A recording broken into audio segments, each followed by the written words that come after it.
Hi, welcome to Richard Gabili YouTube channel, and for today's tutorial, I will be teaching you on how to turn on and off transfer to homepod on iPhone X. But first, kindly subscribe to this channel and don't forget to hit the subscribe button and the bell to notify you for the new updates. And let's start.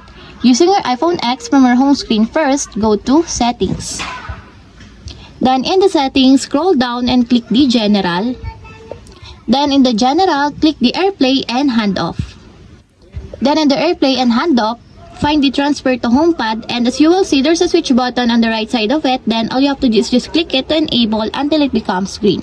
When transfer to homepod is enabled, when playing media, bring iPhone close to the top of the homepod to transfer what's playing.